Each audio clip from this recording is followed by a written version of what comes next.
Daniel, capítulo 2. O sonho de Nabucodonosor. No segundo ano de Nabucodonosor como rei da Babilônia, ele teve uns sonhos que o deixaram tão preocupado que não podia dormir. Então mandou chamar os sábios, os adivinhos, os feiticeiros e os astrólogos, para que eles explicassem os sonhos. Quando chegaram e se apresentaram diante do rei, ele lhes disse: Tive um sonho que me deixou muito preocupado e não vou ficar sossegado enquanto não souber o que ele quer dizer. Eles disseram ao rei na língua aramaica: Que o rei viva para sempre. Pedimos que o Senhor nos conte o sonho e aí nós lhe diremos o que ele quer dizer. Mas o rei respondeu: Eu já resolvi que vocês têm de me contar o sonho e também explicar o que ele quer dizer. Se não puderem fazer isso, vocês serão todos cortados em pedaços e as suas casas serão completamente arrasadas. Mas, se me contarem o sonho e explicarem o que ele quer dizer, eu lhes darei presentes, prêmios e muitas honras. Portanto, digam o que foi que eu sonhei e o que o sonho quer dizer. E todos os sábios disseram de novo: Conte ao Senhor o sonho, e aí nós lhe diremos o que ele quer dizer. Mas o rei insistiu: Eu sei o que vocês estão fazendo. Estão procurando ganhar tempo, porque sabem que já resolvi que se vocês não me contarem o sonho, vou dar a todos o mesmo castigo. Vocês já combinaram me enganar com mentiras e falsidades, esperando que a situação mude. Contem-me o sonho, e então eu saberei que também poderão me explicar o que ele quer dizer. Os sábios deram ao rei esta resposta: Não há ninguém no mundo que seja capaz de fazer o que o Senhor quer. Nunca houve nenhum rei, por mais forte e poderoso que fosse, que tivesse exigido uma coisa dessas dos seus sábios, adivinhos ou astrólogos. O que o Senhor está querendo é impossível. Não existe quem possa atender o seu pedido a não ser os deuses, e eles não moram com a gente aqui na terra. O rei ficou tão furioso que mandou matar todos os sábios da Babilônia. A ordem foi publicada, e então foram buscar Daniel e os seus companheiros para que eles também fossem mortos. Deus revela a Daniel o que o sonho quer dizer. Daniel foi procurar Arioque, o chefe da guarda do rei, que tinha recebido ordem para matar todos os sábios da Babilônia. Com muito jeito e cuidado, Daniel perguntou a Arioque: Por que foi que o rei deu uma ordem tão dura assim? Arioque explicou o que havia acontecido. Então Daniel foi falar com o rei e este concordou em esperar, a fim de dar tempo a Daniel para explicar o sonho. Depois, Daniel foi para casa e contou tudo aos seus amigos Ananias, Misael e Azarias. Daniel disse que orassem ao Deus do céu, pedindo que tivessem pena deles e lhes mostrasse o que aquele sonho misterioso queria dizer, a fim de que Daniel e os seus amigos não morressem junto com os outros sábios da Babilônia. Naquela noite, Daniel teve uma visão e nela Deus mostrou o que o sonho queria dizer. Então Daniel agradeceu a Deus, dizendo: Que o nome de Deus seja louvado para sempre, pois dele são a sabedoria e o poder.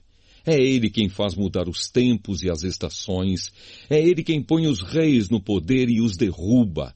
É ele quem dá sabedoria aos sábios e inteligência aos inteligentes. Ele explica mistérios e segredos e conhece o que está escondido na escuridão, pois com ele mora a luz. Ó Deus dos meus antepassados, eu te agradeço e te louvo, pois me deste sabedoria e poder. Tu respondeste à nossa oração, nos mostrando o que o rei quer saber. Daniel explica o sonho ao rei. Aí Daniel foi procurar Arioque, o oficial que tinha recebido ordem do rei para matar os sábios da Babilônia. Daniel disse: Arioque, não mate os sábios. Leve-me para falar com o rei e eu explicarei o sonho que ele teve. Arioque levou Daniel depressa para o lugar onde o rei estava e lhe disse: Está aqui comigo um dos judeus que trouxemos como prisioneiros, e ele vai explicar o sonho que o Senhor teve.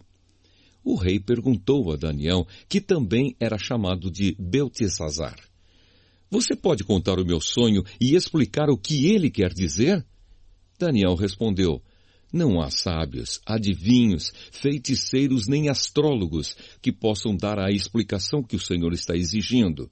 Mas há um Deus no céu que explica mistérios. Foi por meio do sonho que ele fez o Senhor saber o que vai acontecer no futuro.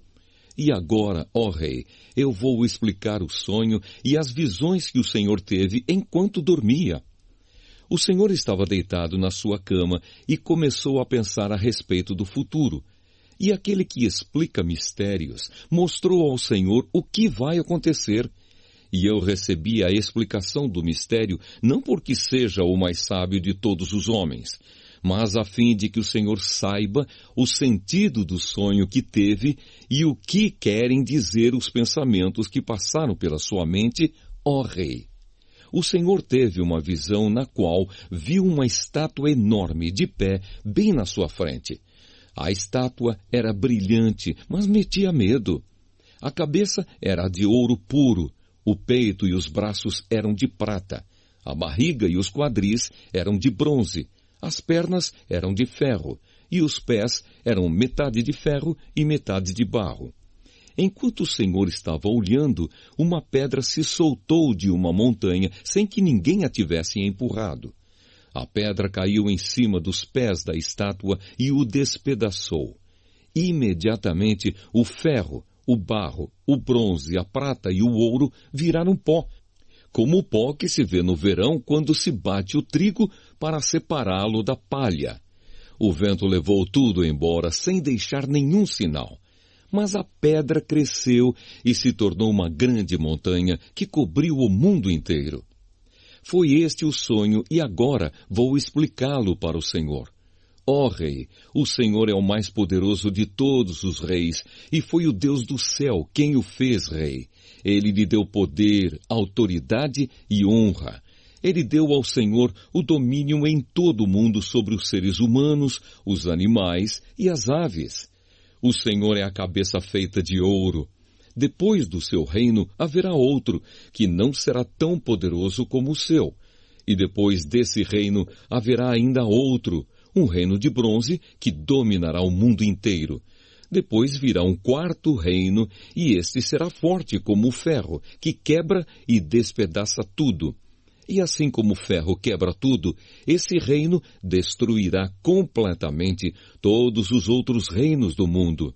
Na estátua que o Senhor viu, os pés e os dedos dos pés eram metade de ferro e metade de barro. Isso quer dizer que esse reino será dividido, mas terá alguma coisa da força do ferro, pois como o Senhor viu, o ferro estava misturado com barro. Os dedos dos pés eram metade de ferro e metade de barro. Isso quer dizer que o reino, por um lado, será forte, mas, por outro, será fraco. O Senhor, ó Rei, viu que o ferro estava misturado com barro, e isso quer dizer que os reis procurarão unir os seus reinos por meio de casamentos. Mas, como o ferro e o barro não se unem, assim também esses reinos não ficarão unidos. No tempo desses reis, o Deus do céu fará aparecer um reino que nunca será destruído, nem será conquistado por outro reino. Pelo contrário, esse reino acabará com todos os outros e durará para sempre. É isso que quer dizer a pedra que o rei viu soltar-se da montanha sem que ninguém a tivesse empurrado, e que despedaçou a estátua feita de ferro, bronze, prata, barro e ouro. O grande Deus está revelando ao Senhor o que vai acontecer no futuro. Foi este o sonho que o Senhor teve, e esta é a explicação certa. A recompensa de Daniel. Então o rei Nabucodonosor se ajoelhou diante de Daniel e encostou o rosto no chão e depois ordenou que fossem apresentados a Daniel sacrifícios e incenso. E ele disse a Daniel: o Deus que vocês adoram é de fato o mais poderoso de todos os deuses e é o Senhor de todos os reis. Eu sei que é ele quem explica mistérios, pois você me explicou este sonho misterioso.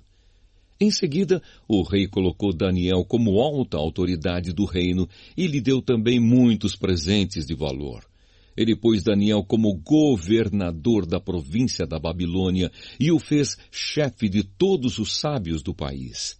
A pedido de Daniel, o rei pôs Sadraque, Mesaque e Abednego como administradores da província da Babilônia, mas Daniel ficou na corte real.